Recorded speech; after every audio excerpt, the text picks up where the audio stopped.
Once again, welcome back to KC's Classes. KC's Classesന്റെ മറ്റൊരു എപ്പിസോഡിലേക്ക് എല്ലാവർക്കും സ്വാഗതം. This is Kiran CS. Kerala PSC junior accountant category number 363 364 smart study videos continue ചെയ്യാണ്. നമ്മളിപ്പോൾ previous year question paper ആണ് discuss ചെയ്തുകൊണ്ടിരിക്കുന്നത്. Already 100 day study plan video, module wise analysis ഇതൊക്കെ ചെയ്ത് കഴിഞ്ഞിട്ടുള്ളതാണ്. കാണാത്തുണ്ടെങ്കിൽ കാണാം. സ്മാർട്ട് സ്റ്റഡിക്ക് വളരെ ഹെൽപ്ഫുൾ ആയിരിക്കും. അതിനുശേഷമാണ് നമ്മൾ previous year question paper discussion start ചെയ്തിട്ടുള്ളത്. സോ വീഡിയോയിലോട്ട് പോണേക്കാൾ മുമ്പ് പറയാനുള്ളത്, നമ്മുടെ സ്ഥാപനം Kerala PSC commerce and management relate ചെയ്തിട്ടുള്ള എല്ലാ പോസ്റ്റുകൾക്കും ഓൺലൈനായിട്ട് കോച്ചിങ് പ്രൊവൈഡ് ചെയ്യുന്ന സ്ഥാപനമാണ്. നമ്മുടെ ആപ്പിലൂടെയാണ് ക്ലാസ്സസ് വരിക. Live sessions, recorded sessions, PDF notes, MCQ practices, previous year question paper discussion ഇതൊക്കെ അവൈലബിൾ ആണ്. സോ നമ്മുടെ ക്ലാസ്സിൽ ജോയിൻ ചെയ്ത് പഠിച്ച് Kerala PSC commerce and management relate ചെയ്തിട്ടുള്ള പോസ്റ്റുകൾ ക്രാക്ക് ചെയ്യാൻ താല്പര്യമുള്ള സ്റ്റുഡൻസിന് ഡിസ്ക്രിപ്ഷൻ ബോക്സിലുള്ള എൻ്റെ വാട്സപ്പ് നമ്പറിൽ കോൺടാക്ട് ചെയ്യാം, ക്ലാസ്സസ് ആക്സസ് ചെയ്യാം. ജൂനിയർ അക്കൗണ്ടിൻ്റെ നമ്മൾ ക്ലാസ്സസ് ഓൾറെഡി ആരംഭിച്ചിട്ടുണ്ട് കേട്ടോ. നിങ്ങൾക്ക് ജോയിൻ ചെയ്യാൻ സാധിക്കും. ഓക്കെ, സോ നമുക്ക് വീഡിയോയിലോട്ട് കിടക്കാം. 15 ചോദ്യങ്ങളാണ് നമ്മൾ ലാസ്റ്റ് 3 ക്ലാസ്സസ് ആയിട്ട് ഫിനിഷ് ചെയ്തിട്ടുള്ളത്. അപ്പോൾ FM-ലെ ചോദ്യങ്ങളാണ് കഴിഞ്ഞ ക്ലാസ്സിൽ നമ്മൾ ഡിസ്കസ് ചെയ്തത്. സോ FM-ൽ തന്നെ ഫിനാൻഷ്യൽ മാനേജ്മെന്റിൽ വരുന്ന ഒരു 5 ചോദ്യങ്ങൾ കൂടി നമുക്ക് ഇതിനായിട്ട് മുമ്പുള്ള പേപ്പറിലത്തെ ഇന്നത്തെ വീഡിയോയിൽ ഡിസ്കസ് ചെയ്യാം. Question number 16. According to dash whatever increase in the value of the firm results from the payment is dividend will be exactly offset by the decline in the market price of share. 4 option പറഞ്ഞിട്ടുണ്ട്. James E. Walter, MM. Modigliani Miller, Myron Gordon, none of this. വളരെ easy ആയിട്ട് score ചെയ്യാൻ സാധിക്കുന്ന ഒരു ചോദ്യമാണ്. എന്താണ് ചോദ്യം? Whatever increase in the value of the firm. ആരാണ് ഇത് പറഞ്ഞിട്ടുള്ളത് എന്നുള്ളതാണ്. വാല്യൂ ഓഫ് ദി ഫേമിൽ ഇൻക്രീസ് സംഭവിച്ചാലും ഈ പറയുന്ന ഡിവിഡൻഡ് പേ ചെയ്യുന്നതിലൂടെ വാല്യൂ ഓഫ് ദി ഫേം കൂടിയാലും it will exactly offset by the decline in the market price of share. അത് market price of the share decline ചെയ്യുന്നതിലൂടെ ആ കൂടിയ വാല്യൂ ഓഫ് ദി ഫേം കുറഞ്ഞു പോകും എന്ന് പറഞ്ഞിട്ടുള്ളത് ആരാണെന്നുള്ളതാണ്. ആരാണ്? നമുക്ക് ഈസി ആയിട്ട് പറഞ്ഞൂടെ. ഇറലവൻസ് തിയറി കോൺട്രിബ്യൂട്ട് ചെയ്തിട്ടുള്ള ആരാ? MM ആണ് അല്ലേ? MM ആണ്. മുർജിലാനി മില്ലറാണ് പറഞ്ഞിട്ടുള്ള ഡിവിഡൻഡ് നിങ്ങൾ കൂടുതൽ പേ ചെയ്ത് വാല്യൂ ഓഫ് ദി ഫേം കൂട്ടാൻ വേണ്ടിയിട്ട് നോക്കിയാലും അത് മാർക്കറ്റ് പ്രൈസിൽ വരുന്ന ഡിക്ലൈൻ കൊണ്ട് അത് കുറഞ്ഞു പോകും. അപ്പോൾ അതുകൊണ്ട് തന്നെ ഡിവിഡൻഡ് പേ ചെയ്യുന്നത് ആക്ച്വലി ഇറലവൻ്റ് ആണ്. ഇറലവൻസ് തിയറി എന്ന് പറയുന്ന തിയറിയിൽ MM പറഞ്ഞിട്ടുള്ളതാണ്. അപ്പോൾ ആരുടെ കോൺട്രിബ്യൂഷനാണ്? MM-ൻ്റെ ആണ് കേട്ടോ. ആൻസർ വരാ B ആണ്. എല്ലാവർക്കും അറിയാമെന്ന് പ്രതീക്ഷിക്കുന്നു MM-ൻ്റെ കോൺട്രിബ്യൂഷനെ പറ്റിയിട്ട്. ഇറലവൻസ് ആണ് അത്. ക്യാപിറ്റൽ സ്ട്രക്ചറിലും അല്ലേ നമ്മൾ കണ്ടിട്ടുണ്ട്. Moving to question number 17. Which one of the following is not an assumption of Walter's model of dividend? Walter's മോഡലിൽ ആളുടെ അസംഷൻസ് ഉണ്ട്.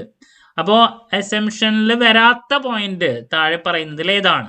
താഴെ പറയുന്നതിൽ കുറച്ച് അസംഷൻസ് വാട്ടേഴ്സ് മോഡലിനെ പറഞ്ഞിട്ടുണ്ട്. അതിൽ അല്ലാത്തതാണ് നമുക്ക് ഫൈൻഡ് ഔട്ട് ചെയ്യേണ്ടത്. Number 1, internal rate of return and cost of capital of the firm are constant. Number 2, the investment of the firm are financed using external sources of funds. Earnings and dividends do not change while determining value. The firm has a very long life. ഇതാണ് പറഞ്ഞിട്ടുള്ളത്. 4 options നമുക്ക് നോക്കാം. Number 1, internal rate of return R നമ്മൾ പറയും. Then cost of capital K അല്ലേ of the firm are constant. അത് Walter's മോഡലിൽ പറഞ്ഞിട്ടുള്ള അസംഷനിൽ ഒന്നാണ്, കറക്റ്റ് ആണ്. Then investments of the firm are financed using external source of funds. അത് തെറ്റാണ്. അസംഷനിൽ പറഞ്ഞിരിക്കുന്നത് ഇന്റേണൽ സോഴ്സസിനെ മാത്രം ഡിപ്പെൻഡ് ചെയ്യുള്ളൂ എന്നാണ് പറഞ്ഞിട്ടുള്ളത്. ഇൻവെസ്റ്റ്മെന്റ് ഫണ്ടിന് വേണ്ടിയിട്ട് വാട്ടേഴ്സ് മോഡലിൽ എന്താണ്? ഇന്റേണൽ സോഴ്സസിനെ മാത്രം ഡിപ്പെൻഡ് ചെയ്യുള്ളൂ എന്നാണ് പറഞ്ഞിട്ടുള്ളത്. അപ്പോൾ ഇത് മിസ്റ്റേക്ക് ആണ്. This is not an assumption of Walter's model. അപ്പോൾ ആൻസർ വരെ B ആണ്. ദെൻ ബാക്കി 2 കൂടി നോക്കാം. Earnings and dividends do not change while determining value. അതും ഇതിൽ പറഞ്ഞിട്ടുള്ളതാണ്. The firm has a very long life, indefinite എന്നും പറഞ്ഞിട്ടുണ്ട്. അപ്പോൾ ഓപ്ഷൻ ബി ആണ് ഇതിൻ്റെ ആൻസർ വരാം കേട്ടോ.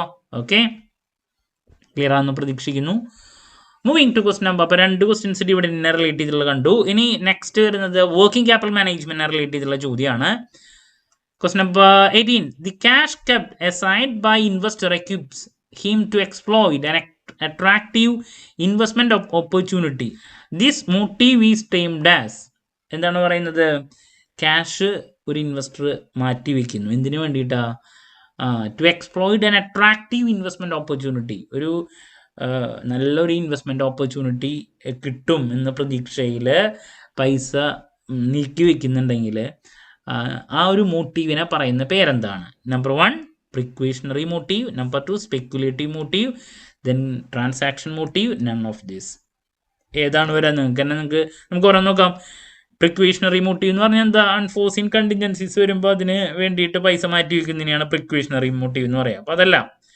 ദെൻ സ്പെക്കുലേറ്റീവ് മോട്ടീവ് എന്ന് പറഞ്ഞാൽ എന്താ? അതാണ് ആൻസർ. ഫ്യൂച്ചറിൽ നമുക്ക് എന്തെങ്കിലും ഇൻവെസ്റ്റ്മെന്റ് ഓപ്പർച്യൂണിറ്റി ഉണ്ടാകും, അങ്ങനെ ഉണ്ടായിട്ടുണ്ടെങ്കിൽ അതിനെ നമുക്ക് എക്സ്പ്ലോയിറ്റ് ചെയ്യണം, അതിന് വേണ്ടിയിട്ട് പൈസ മാറ്റി വെക്കുന്നുണ്ടെങ്കിൽ അതിനെയാണ് സ്പെക്കുലേറ്റീവ് മോട്ടീവ് എന്ന് പറയാം. അപ്പോൾ ആൻസർ ബി ആണ്. പിന്നെ ട്രാൻസാക്ഷൻ മോട്ടീവ് എന്ന് പറഞ്ഞാൽ ഡേ ടു ഡേ ഓപ്പറേഷൻസിന് വേണ്ടിയിട്ട് ക്യാഷ് മാറ്റി വെക്കുന്നതിനെയാണ് ട്രാൻസാക്ഷൻ മോട്ടീവ് എന്ന് പറയാം. അപ്പോൾ ഓപ്ഷൻ ബി ആണ് ഇതിന്റെ ആൻസർ വരാം കേട്ടോ. ഓക്കെ, ക്ലിയർ ആണെന്ന് പ്രതീക്ഷിക്കുന്നു. Moving to question number 19. Dash approach of working capital depends more on short-term funds. ഏത് അപ്രോച്ച് ഓഫ് വർക്കിംഗ് ക്യാപിറ്റലിലാണ് depends more on short time fund? Short time ഫണ്ട്സിലോട്ട് എന്ന് വെച്ചിട്ടുണ്ടെങ്കിൽ വർക്കിംഗ് ക്യാപിറ്റലിലോട്ട് കൂടുതൽ എമൗണ്ട് ഇറക്കുന്ന അപ്രോച്ചിനെ പറയുന്ന പേരെന്താണ്? Number 1 aggressive, number 2 conservative, then hedging. All of these easy ആയിട്ട് പറയാം അഗ്രസീവ് അപ്രോച്ചാണ്. അഗ്രസീവ് ആകുമ്പോൾ ഈ പറയുന്ന പ്രോഫിറ്റബിലിറ്റി കൂടുതലായിരിക്കും, ബട്ട് റിസ്ക് എലമെന്റ് എന്ന് പറയുന്നത് കൂടുതലായിരിക്കും നമ്മൾ വർക്കിംഗ് ക്യാപിറ്റലിലോട്ട് കൂടുതൽ എമൗണ്ട് ഇറക്കുന്ന സമയത്ത്. ഓക്കെ, പിന്നെ അവിടെ പറയുന്നുണ്ട് കൺസർവേറ്റീവും ഹെഡ്ജിങ്ങും. കൺസർവേറ്റീവ് എന്ന് പറയുമ്പോൾ അവിടെ നമ്മൾ ഫിക്സഡിലോട്ടാണ് കൂടുതൽ ഇൻവെസ്റ്റ്മെന്റ് വരുന്നത്, വർക്കിംഗ് ക്യാപിറ്റലിലേക്ക് ബാക്കിയുള്ള പാർട്ട് വരുന്നു.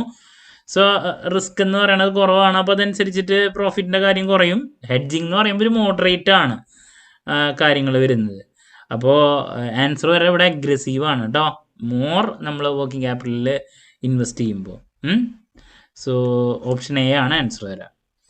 Moving to question number 20, last FM-ലുള്ള ചോദ്യം വരുന്നത്. Under dash technique of inventory control inventory items are classified based on their annual usage value in monetary terms. Annual usage value in monetary times. ഇതിൻ്റെ ബേസിൽ നമ്മൾ inventory ഐറ്റംസിനെ classify ചെയ്യുന്ന technique ഏതാണ്? ഇതാണ് ചോദ്യം. Okay, number 1 VD analysis, then gold analysis, HML analysis, ABC analysis. VD എന്ന് പറഞ്ഞാൽ നമുക്കറിയാം വൈറ്റൽ, എസെൻഷ്യൽ, ഡിസൈറബിൾ അല്ലെ, ഏറ്റവും വൈറ്റൽ ആയിട്ടുള്ളത്, അതുപോലെ തന്നെ എസെൻഷ്യൽ, അങ്ങനെയാണ്. അവിടെ ആനുവൽ യൂസേജിന്റെ ബേസിലല്ല നമ്മൾ പലപ്പോഴും ക്ലാസിഫിക്കേഷൻ നടക്കുന്നത്. ഗോൾഡ് അനാലിസിസ് എന്ന് പറയുന്നത് ഒരു സ്റ്റാൻഡർഡൈസ്ഡ് ഇൻവെന്ററി കൺട്രോൾ ടെക്നിക്ക് അല്ല. HML എന്ന് പറയുമ്പോൾ ഹൈ, മീഡിയം, ലോ ആണ് HML എന്ന് പറയുന്നത്. യൂണിറ്റ് പ്രൈസിന്റെ ബേസിലുള്ള ക്ലാസിഫിക്കേഷൻ മാത്രമാണ് അവിടെ. ഏറ്റവും ക്വാളിറ്റി കൂടിയിട്ടുള്ളതും എക്സ്പെൻസീവ് ആയിട്ടുള്ള ഐറ്റംസിനെ A കാറ്റഗറി ആയിട്ടും, ദെൻ മോഡറേറ്റിനെ B എന്നും, C ലോ ഐറ്റംസ് എന്ന് നമ്മൾ 3ആയിട്ട് കാറ്റഗറൈസ് ചെയ്യുന്നതാണ് ABC അനാലിസിസ്.